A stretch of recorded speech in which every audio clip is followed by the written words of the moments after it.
뉴스 속 화제 인물을 직접 만나봅니다. 김반장의 픽. 재창조 수준의 조직 통폐합과 인력 재배치가 필요하다. 외풍을 막고 장애물을 제거하겠다. 박민 KBS 신임 사장이 오늘 취임식에서 한 말입니다. 조직 통폐합, 인력 재배치, 장애물 제거의 일환일까요? KBS 라디오 시사 프로 진행자인 주진우 씨가 오늘 갑작스럽게 하차를 통보받았습니다. KBS 뉴스 앵커들도 이미 교체됐거나 교체될 예정이라고 하죠. 방송 3법 개정안의 국회 통과와 맞물려서 공영방송의 역할과 의미를 다시 생각해 보게 됩니다. 언론이 뉴스의 중심이 되고 또 언론의 역할이 강조되는 이 상황, 변상욱 대기자와 짚어보겠습니다. 어서 오십시오. 네, 안녕하십니까, 변상욱입니다. 네, 오늘 KBS 관련 뉴스들이 예, 쏟아졌는데 어떻게 보셨습니까? 저널리즘에서 원칙이 있습니다.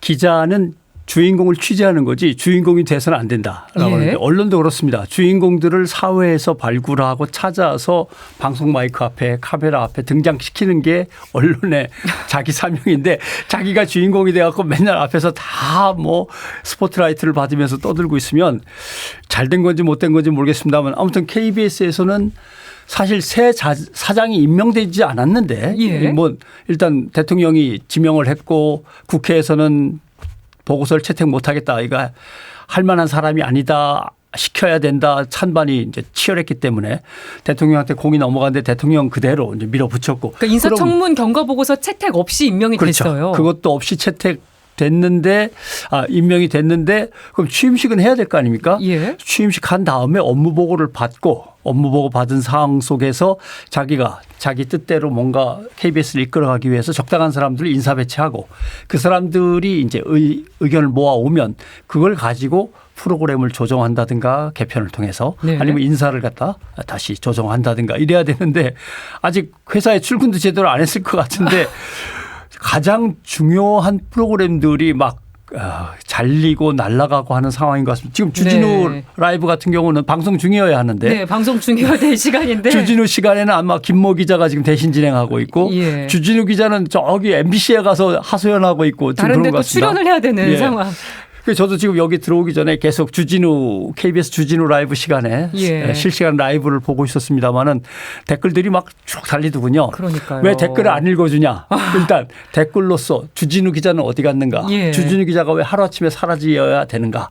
여러 가지 의견들이 쭉 올라오는데 이제 대신 진행하게 된 앵커도 좀 딱하죠. 네. 댓글을 읽어줄 수도 없고 안 읽어줄 수도 없고. 그러니까 고지나 마지막 인사도 없이 그렇죠. 갑자기 주진우 씨가 이제 SNS에 올린 글을 보면 오늘 아침에 통보를 받았다고 하는 거거든요.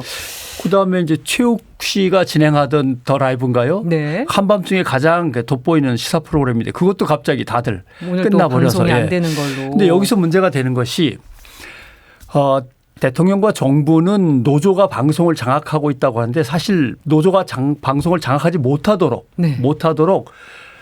각 방송사마다 편성위원회를 두고 있어서 그 편성위원회가 방송 프로그램이 새로 만들어지고 없어지고 새로운 앵커가 등장하고 출연자가 나가고 하는 것에서 제대로 되고 있는지를 서로 감독하면서 논의하게 돼 있습니다. 사측과.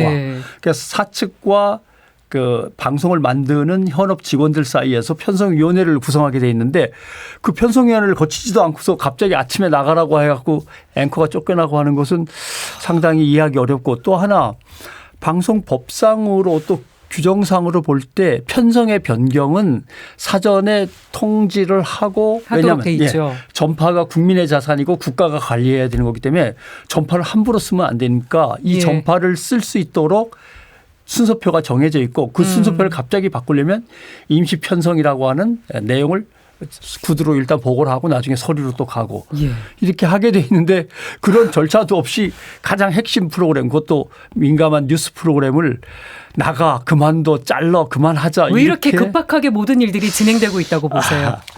결국은 한 가지입니다. 방송을 빨리 어느 정파의 뜻에 맞도록 정비 작업을 하려고 하는 것은 선거가 얼마 남지 않아서 그렇습니다. 지금 선거가 5달 정도밖에 안 남았는데 통상 언론을 장악하고 그 선거를 치르려면 한 7, 8달 정도에는 자기 뜻대로 되어야 되는데 이번 정권이 상당히 늦었습니다. 그다음에 또 하나의 문제는 선거 때가 되면 어느 나라든 비슷한 현상이 벌어지는데 큰 언론사를 베껴 쓰는 경향이 짙어집니다. 예. 왜냐하면 함부로 판단하기 어려운 아주 민감한 사항들이 많아지고 또 선거와 관련해서 선거 관련 보도를 심의를 엄격하게 하게 된단 말이죠. 그러니까 예.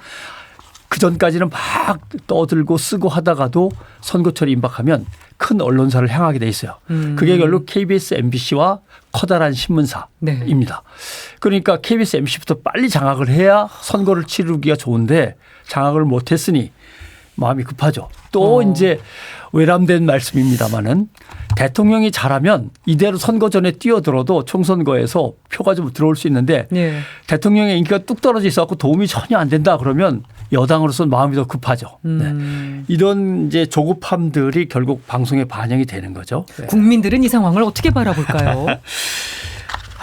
국민들은 아마 여기가 아마 임계점이 아닐까 싶습니다. KBS를 건드리는 것에 대해서는 KBS는 원래 국영방송 아니야? 아직도 이런 오해가 많은데 예. 나라가 KBS를 관장하는 거에 대해서는 큰 무리가 없어요. 왜냐하면 수신료, 전파 수신료 같은 것도 정부가 관장하고 하니까 예.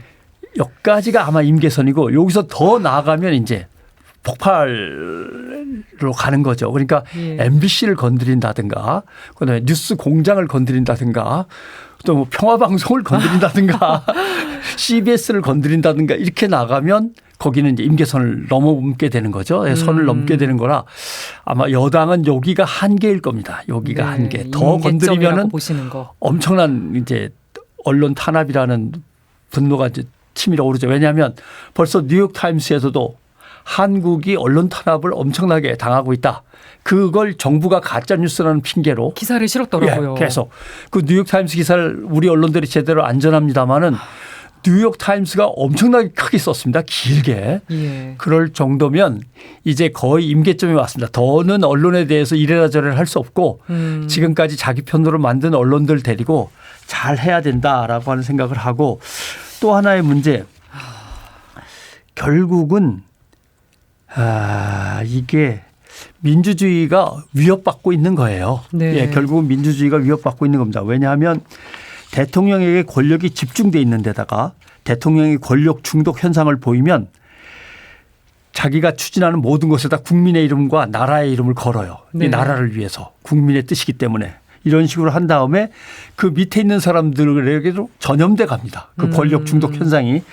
그러면 이제 본래는 언론이 비판하는 사람들에게 자유로운 공간을 열어주고 비판이 자유롭게 오갈 수 있도록 해줘야 되는 기능을 예. 갖고 있는데 그 언론 자체를 아예 묶어버리는 이런 방식으로 가는 건데 이러면 대통령이 사실상 국민의 자유, 언론의 자유를 찬탈해서 악용하고 있다. 이런 비난을 받게 돼 있습니다. 민주주의 위기라고까지 진단을 해 주셨는데 근데 박민 사장 같은 경우는 방송 경험이 없어서 낙하산 인사라는 지적도 나오고 있습니다. 문화일보 논설위원 출신이고. 신문사 출신이고 사실 한 거는 뭐 방송과 관련해서 통신과 관련해서는 아무것도 없습니다. 그리고 유일한 경험이라면 윤석열 대통령이 검찰총장이던 시절에 검찰 저도 거기에 회원이었던 적이 있습니다만 네. 검찰을 담당했던 기자들끼리 모임을 밖에다 만들고 예. 검사들하고 수시로 만나서 대한민국의 법조는 대한민국의 검찰은 하면서 뭐 같이 뭐 얘기를 했다고는 하지만 그냥 뭐 거기서 그냥 대통령하고 지낸 인연이 거죠. 있었던 걸로. 친하게 지냈는데 거기 회장을 지냈습니다. 예. 네, 그러니까 아마 이게 제일 큰 인연이고 그다음에 이동관 방송통신위원장하고 서울대 정치학과 선후배 관계라는 동문이고. 것. 그래서 낙하산이라고 하는 이제 비난을 듣는데 역시 낙하산으로서의 본 면목을 보여주기 위해서 더 열심히 뛸 거라고 예상은 했지만 취임식도 하기 전에 임명 첫날부터 이렇게 많은 열심히 뉴스가 하는군요. 쏟아지고 있는 상황입니다. 그렇습니다. 뭐 시선을 한번 대통령실로 옮겨볼까요? 예. 내년 총선하고 맞물려서 참모진을 대거 개편한 모양입니다. 예. 내정된 인사들 좀 들여다보셨다면서요. 쭉 훑어보니까 결국은 참모진을 바꾸는데 국정쇄신을 위해서 바꾼다. 명분은 이렇습니다마는 국정쇄신을 위해서 바꾸는 건지는 좀 다시 따져봐야겠습니다. 근데 대통령실에서 새로운 인물들을 바꾼다 그럴 때 총선을 앞두고 바꾸는 거는 대통령의 의지를 잘 읽고 그것을 정치권에서 빨리 퍼뜨릴 수 있는 사람들을 내보내야 되기 때문에 예. 그런 대통령실에 있던 사람들을 출마시켜 가지고 국회의원을 만들려는 게 기본 틀이란 말입니다. 그렇겠죠. 그것 때문에 내보내는 거지 국정쇄신 때문에 내보내는 건 아닌 것 같고. 명목상은 국정쇄신이라고 하지만 또 하나 문제는 윤석열 대통령은 사실 여의도 정치권을 싫어합니다. 친하지도 않고. 이명박 대통령도 그랬습니다. 여의도 정치권을 싫어합니다. 국민의 혈세만 낭비하고 하는 네. 일은 하나도 없고 쌈만 하는 집단들. 이렇게 생각을 했거든요. 그래서 이명박 대통령 때도 여의도 정치권하고 거리를 두는 바람에 대통령실에 누가 들어갔냐면 언론인 출신과 교수 출신들이 특히 뉴라이트 진영의 교수들이 많이 들어갔죠. 네. 윤석열 대통령도 똑같습니다. 정치 경력이 워낙 짧은 데다가 여의도 정치권하고 친할 시간도 없었고 그 몇 명하고만 친하게 지내다 보니까 윤핵관이라는 뭔가 비난을 받게 됐고 네. 그래서 다시 거리를 두다 보니까 사람이 없어요. 이번 총선거에 검사 후배들이나 대통령실 비서관 후배들을 빨리 국회로 더 진출시켜서 자기의 정치적 입지를 탄탄하게 다져야 하겠다는 생각. 그러니까 이제 마음이 급하죠. 그러니까 이제 빨리 인적 쇄신을 한다는 명분으로 청와대 아니 이제 대통령실이죠. 대통령실의 비서진들을 빨리 바꿔서 선거에 내보내고 새로운 사람들을 뽑아야 되는데 새로운 사람들을 뽑힐 사람들 한번 제가 읽어보겠습니다. 예. 이게 제일 이상한 것은 시민사회 수석이라고 있어요. 예. 시민사회 수석은 시민사회 세력과 종교 세력들을 소통하면서 네. 대통령의 국정 철학을 갖다 전파하는 역할이거든요. 네. 그랬는데 이번에는 육군사관학교 교장 선생님을 지내신 국가안보실 위기관리센터장과 특전사령관을 지낸 예비역 육군 중장이 이게 가능한 일일까요? 그러니까 천주교도 사실 시민사회 수석실에서 담당을 하고 있거든요. 그렇죠. 예. 네. 종교와 시민사회와 일반 국민들의 여론을 대통령한테 잘 전달하는 역할인데 뭐 특전사령관 출신의 장군을 꼭 여기에 임명한다는 건 상당히 이례적인데 네. 이것은 총선을 앞두고 오히려 소통보다는 결집에 더 신경을 쓰고 있는 거 아니냐.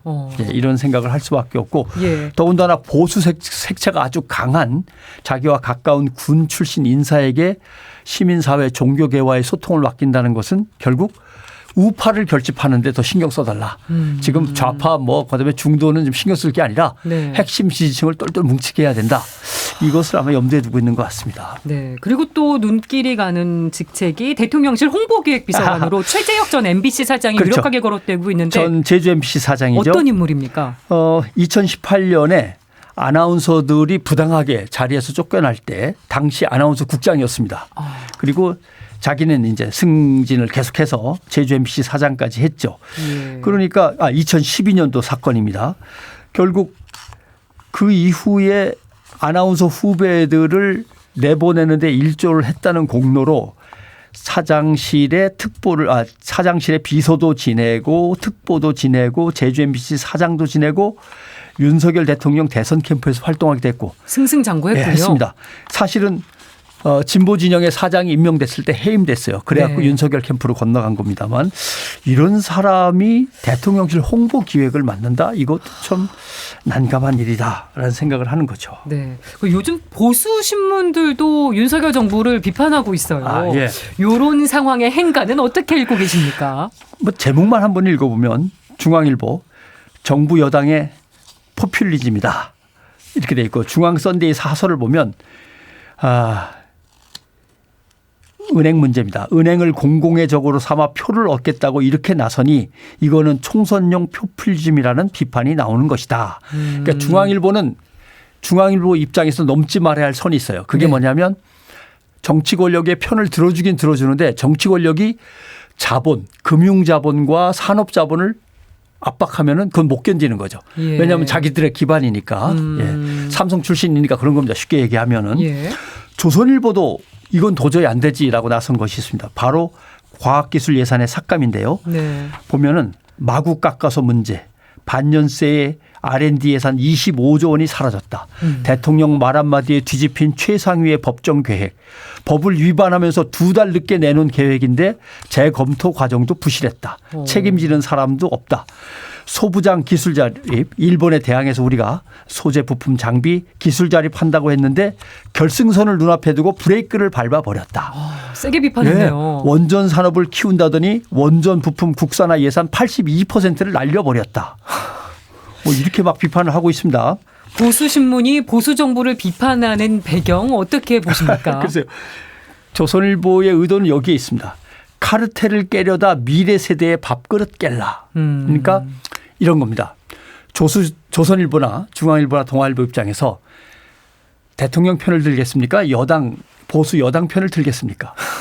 보수 여당 편을 듭니다. 왜냐하면 대통령은 5년하고 떠나는 거지만 예. 보수 여당은 자기네들과 계속 호흡을 맞추면서 보수 기득권 세력을 10년, 20년, 30년 가져가야 된단 말입니다. 그러니까 대통령이 보수 여당에게 방해가 되고 걸림돌이 되면 대통령을 버리는 겁니다. 네. 이명박 대통령도 그렇게 버렸고 박근혜 대통령도 그렇게 버렸고 이제 윤석열 대통령이 그 자리로 좀 다가가고 있는 거죠. 예. 왜냐하면 대통령은 보수 신문이 장기판에 놓고 쓰는 장기 말입니다. 그 이용 가치가 떨어지면 버릴 수밖에 없어요.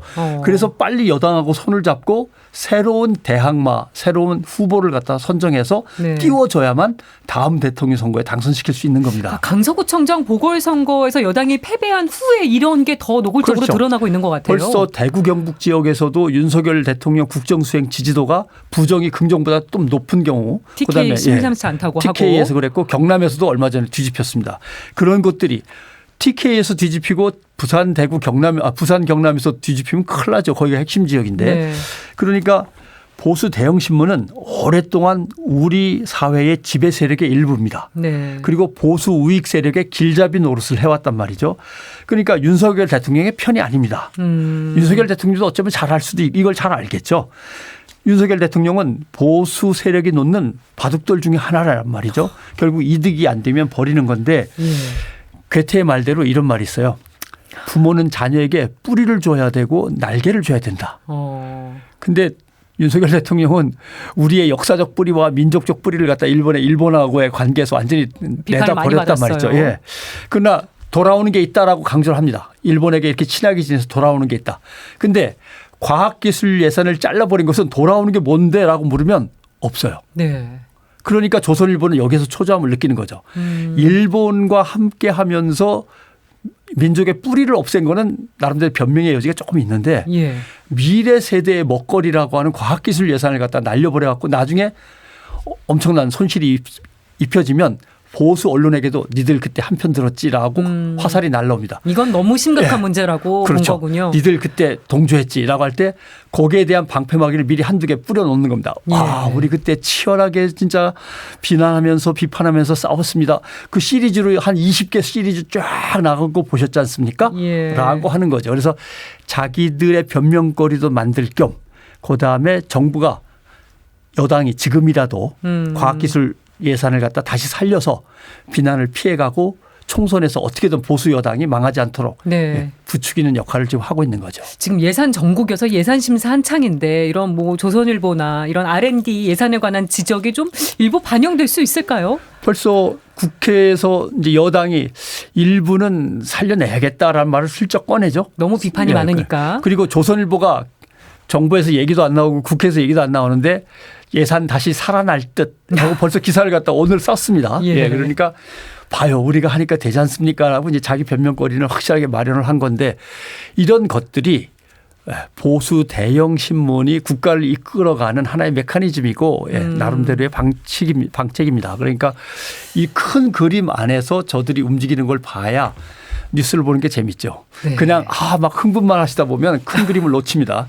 큰 그림 속에서 언제쯤이면 윤석열 대통령을 내다 버릴 것인가. 이것도 이제 관전 포인트 중에 하나인 거죠. 네, 메커니즘을 살펴봐야 된다는 말씀해 주셨고 가짜뉴스 얘기도 좀 해보겠습니다. 정부가 가짜뉴스 근절에 혈안이 되어 있는데 아까 뉴욕타임즈 뭐 얘기도 해주셨습니다만 정부가 가짜뉴스 대응을 위해서 만든 방송통신심의위원회에서 운영하는 센터 이 부서 직원들이 문제를 제기했습니다. 지금 그 사람들이 센터로 발령을 받고 나서 가 보니까 일의 순서라든가 일의 명분이라든가 그다음에 일할 만한 여건이라는 게 하나도 갖춰지지 않은 상태에서 가짜 뉴스를 빨리 가려내. 근데 그 가려낸다고 하는 것이 정치적으로 편향된 입장에서 저쪽 편에게 불편해할 수 있는 것들을 가려내라고 하는 쪽으로 임무가 떨어지니까 못하겠다고 나선 거죠. 급조된 조직이었어요. 예, 그러니까 우리를 원위치 시켜달라. 이 부서에서는 일을 하지 못하겠다. 돌려보내달라. 근데 그 앞에 이미 팀장급 간부들 11명과 12명이 방송통신심의위원회가 이렇게 가면 되지 않는다. 예. 정파적으로 정치적으로 이렇게 문제가 삼다가는 조직이 없어집니다. 왜냐하면 이건 민간 기구란 말이죠. 예. 정부의 어떤 예산 지원을 받지만 민간 기구인데 민간 기구가 정파적으로 이렇게 엉망진창으로 하다가는 방송통신위원회에 흡수될 수밖에 없습니다. 권한이 없는 조직인데. 예. 그렇죠. 그럴 권한이 없고 정치적인 행동을 하면 안 되는데 완전히 국민들한테 밉보이게 되면 국민들은 그 있으나 마나한 거 아니냐. 있으면 오히려 문제가 더 커지는 거 아니냐 하면 방송통신심의위원회가 방송통신위원회 심의 부서로 들어갈 수밖에 없는 상황이 될 수 있거든요. 예. 그러니까 거기 안에서 근무하는 사람들은 이건 존립의 문제인데 잠깐 와서 윗자리에 차지하고 앉아서 정치권에게 잘 보여서 자기 자리만 출세의 자리만 꾀하면 되는 사람들한테는 그게 안 보이죠. 그러나 밑에 사람들은 이건 존립의 문제니까 네. 계속 문제 제기를 하고 있고. 나중에 자기가 책임을 물어야 될 그렇죠. 수도 있는 거고. 왜 그렇게 했냐고 하면 이미 떠난 사람은 떠난 사람이고 남은 사람들이 책임을 져야죠. 그러니까 명분도 없고 규정상 경과 그 과정도 제대로 맞게 하지도 않았는데 예. 준비된 것도 하나도 없이 빨리 가려내라. 그런가 하면 서울대 가짜뉴스 팩트체크 센터는 정부가 또 예산을 깎아서 없애버렸어요. 그러니까요. 예. 그러니까 이 흐름을 어떻게 봐야 될 것인지 가짜뉴스를 잡자고 하면서 팩트체크 예산은 삭감하고 SNU 팩트체크 센터는 기능을 하지 못하고 있고. 근데 사실은 신문법에 의해서 신문을 담당하는 것이 이 본래의 그 자율적 기능입니다. 그러니까 인터넷 뉴스는 인터넷 신문이기 때문에 신문법입니다. 예. 근데 신문법은 자율심의를 하게 돼 있어요. 예. 근데 방송통신심의위원회가 그 어차피 온라인 통신으로 올리는 거니까 우리가 할 거야 심의를. 이렇게 했단 말이죠. 그러면 길거리를 걸어 다니는 사람들은 전부 다 국토교통부 소관입니다. 왜냐하면 거리를 걸어 다니니까. 그러니까 거리를 걸어 다니는 자동차, 사람 뭐 모든 것은 다 국토교통부 소관이듯이 말이 안 되는 통신을 거죠. 통해서 왔다 갔다 하는 건 다 우리가 심의할 거야. 그렇게 안 되는 거죠. 예. 참 근본적인 질문부터 다시 던지게 됩니다. 예. 언론의 역할, 언론의 소명 어떻게 일가를 해 주시겠습니까? 이제는 거의 막판까지 왔습니다. 언론은 종류가 여러 가지 있습니다. 언론사 사주가 갖고 있는 소유하고 있는 언론이 있고 예. 거기에서 일하면서 봉급을 타는 사람들의 언론이 있고 네. 언론사라는 간판에 의해서 여지껏 유지되어 온 언론이 있고 시민의 언론이 있습니다. 시민들이 꾸려가는 하나의 어떤 여론의 장으로서의 언론이 있는 거죠. 그다음에 그 시민들의 충실히 봉사하면서 시민들과 함께 꾸려가는 언론도 있을 수 있죠. 예. 이 언론 중에 어떤 걸 살리고 어떤 걸 포기해야 되느냐가 이제 진짜 기로에 놓인 겁니다. 네. 과연 방송과 신문이 정치적으로 조금만 더 소리를 질러대는 권력이 등장하면 이렇게 납작 엎드려서 엉망진창이 된다면 이렇게 엉망진창이 쉽게 되는 언론은 더 이상 유지할 수가 없는 그런 지경에 와 있는 거죠. 예. 그러니까 결국은 공영방송제도 그다음에 신문제도 지역방송 지역신문제도 아마 윤석열 정부가 끝난 다음에는 전면적인 혁신과 개혁의 칼날이 아마 이제 드리워지겠죠. 그때조차도 시민과 국민의 뜻 어떤 역사의 흐름 속에 맞출 거냐 아니면은 또 정파적으로 요리 빠져나가고 저리 빠져나가고 네. 법을 갖다 조정하면서 빠져나갈 거냐. 근데 또 그건 그때가 봐야죠. 요 문제 때문에 예. 그래서 방송 3법 개정 요구가 나왔던 거고 그렇죠. 국회에서 예. 통과까지 됐는데 지금 대통령의 거부권 행사가 유력해 보이는 상황이라 예. 더 여러 가지 말들이 나오고 있습니다. 1년 동안 이 방송법안을 움켜쥐고 통과시켜달라고 그렇게 목을 매며 외쳤는데 드디어 되긴 됐습니다마는 그것도 모르죠. 대통령이 또 거부권을 행사하면 제자리로 가게 됩니다마는 그동안 항상 방송을 갖고 6대4, 7대4 뭐 이렇게 여와 야의 비율 따져가면서 나눠 갖고 그러나 말이 7대4, 6대3이지 결국은 3대 3이었다가 대통령이 마지막에 캐스팅 보드를 준다거나 아니면 뭐 4대 4였다가 대통령이 캐스팅 보드를 준다거나 네. 항상 이런 식이었기 때문에 국민 다수가 거기에 참여해서 그 방송사를 운영할 수 있는 새로운 시스템. 네. 방송사는 절대 정부게 아닙니다. 참 이렇게 정권이 국민의 바뀔 겁니다. 때마다 이 부침이 겪는 이 너무 과정을 왜 계속 봐야 되는 건지. 도대체 얼마나 더 겪어야 될지 모르겠지만 이제는 국민들의 방송으로 완전히 자리를 잡을 수 있도록 방송법 개정을 일단 대통령이 받아줘야 되겠고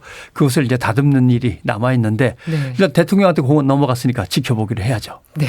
알겠습니다. 김 반장의 픽 오늘 변상욱 대기자와 얘기 나눠봤습니다. 말씀 잘 들었습니다. 고맙습니다. 고맙습니다.